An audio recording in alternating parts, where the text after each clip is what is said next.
Okay, so this week we're going to start formatting and writing our resumes. And so the next couple of slides are going to give you the background necessary to do a good job with that.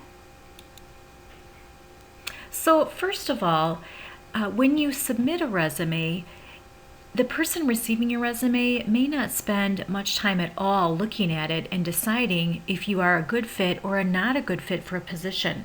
So what does that tell us? That tells us that we need to spend time with accurate formatting, and we need to make sure that we have a focal point that draws the reader into a specific area of your resume that really highlights what you have to offer.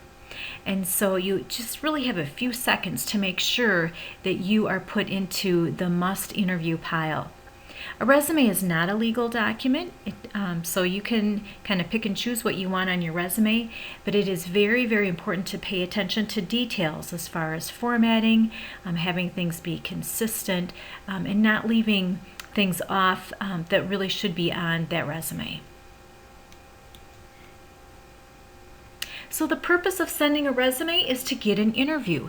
And this is, when I say submit a resume, I'm talking about either submitting a hard copy, a printed copy of your resume on nice quality paper, or through an email attachment, or uploading it through some sort of an online job posting. And so your resume needs to, in addition to look good, it has to include the information to make sure that the person reading it knows you possess the skills. You need to promote yourself. What you don't put on your resume, the prospective employer will not know. So make sure that you do a self-promotion. Show that you have the background for the position, and this is really only one piece of paperwork that you're going to be using for your job hunting, but it is so very, very important to landing that interview. If you don't have a good quality resume that shows you possess the skills, you are not going to be able to get in for that interview. Think of your resume as a snapshot of your work history, your education, and other qualifications that you possess. So think of it like a movie trailer. Like once the person reads it, they really want to see who's behind this piece of paper. So that would be your purpose, is to get an interview.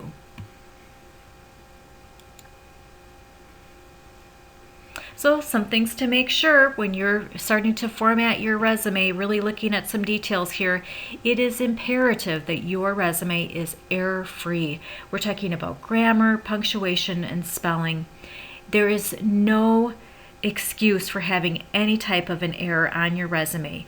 You should look at it, have other people look at it, make sure that you get critiques from people on it. It is very, very important and imperative that it is absolutely perfect. It needs to appear professional. You need to choose a font that is easy to read. With the font, though, let me just say this, that I have seen on the resume critiques that are something that is required for you, professional development students, to obtain from those professionals. I have received feedback many times saying that you should not use a default font. So choose an easy to read font, but a font that portrays more of your personality. And I don't mean something that's cutesy like Comic Sans or unprofessional, but something that is not a default font. Default fonts would be like Times New Roman, Arial, Calibri, those types of things. So choose something else.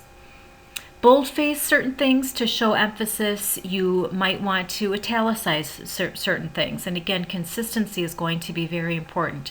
We are definitely going to be using bulleted lists to list those action verb statements that describe what you've done on your jobs. So make sure that the bullets you choose are not cutesy in any way or not too elaborate. You just want something that's nice and professional and easy to read. Use all caps and underline very rarely, so I would probably stay away from all caps and underlining. Try to have a 1-inch margins top, bottom, left, and right. And if we run out of room, we might squeak that a little bit, but we're really not interested in producing a resume that has a 0.3 left and right margin or that type of thing. For new grads, 1 page is what you really should stick with.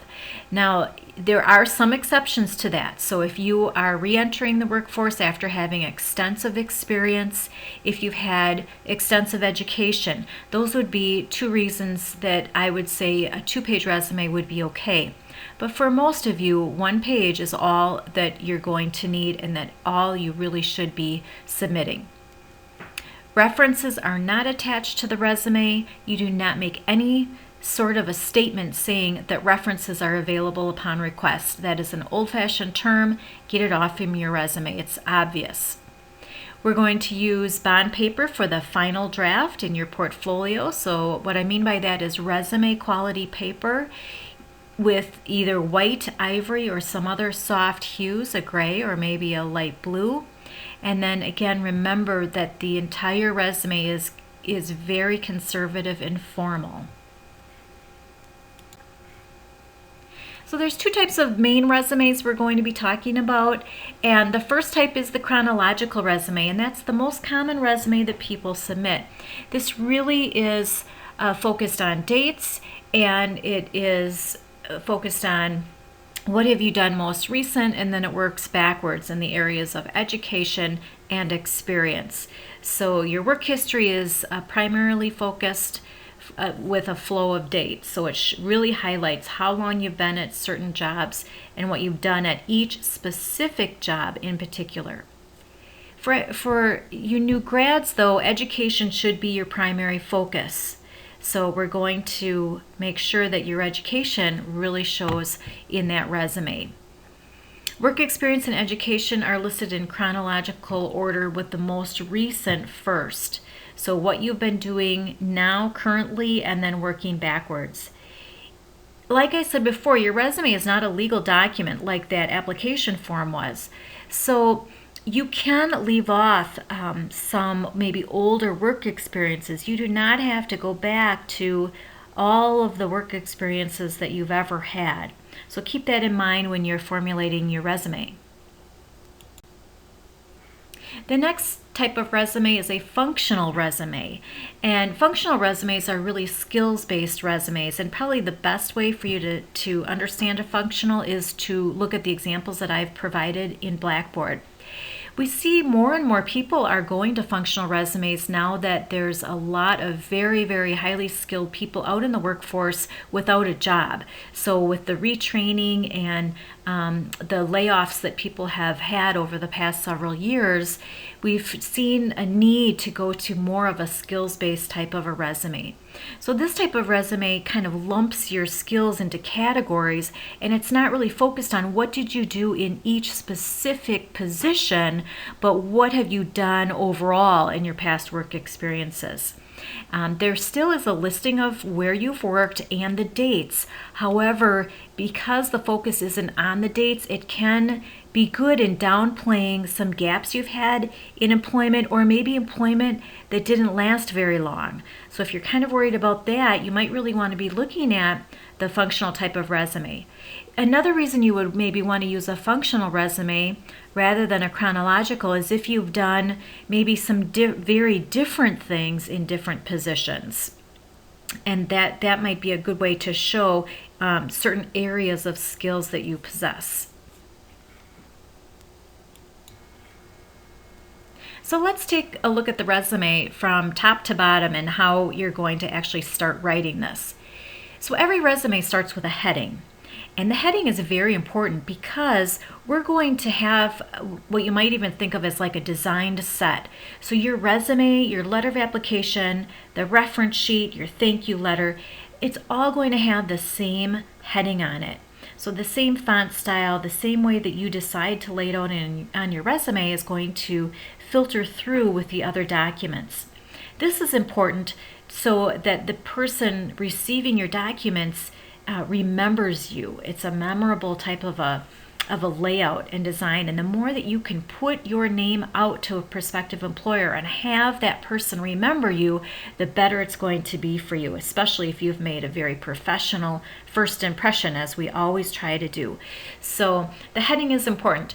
The heading is going to include your name, your full mailing address, don't forget the zip code, your phone number, don't forget the area code, You already designated a professional email address, so make sure that that is in there.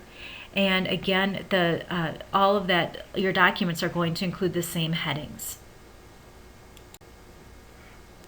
Some things, let's right off the bat talk about things that should not be included on the resume. Do not include anything that designates your marital status. Do not say anything about your health, especially if it's a restriction on your health. Do not talk about any weight or things like that. Try to stay away from religious affiliations, party affiliations, and I would stay away from any photos. So photos are not a normal part of a resume. All of these items that I just listed can be used to discriminate on, and so employers do not want to know this information lest they get slapped with a discrimination suit, and you should not give that information so that you are not discriminated against. So last week we talked about building a focal point, and so if you need a review on that, after your heading comes that very important focal point. And remember from last week, that should be included on the top third of your resume. So after your heading, bam, put in that focal point and have them really excited to read on and interested in seeing who is behind that focal point that you have developed. So see last week's example and reading if you need to have a review on the focal point.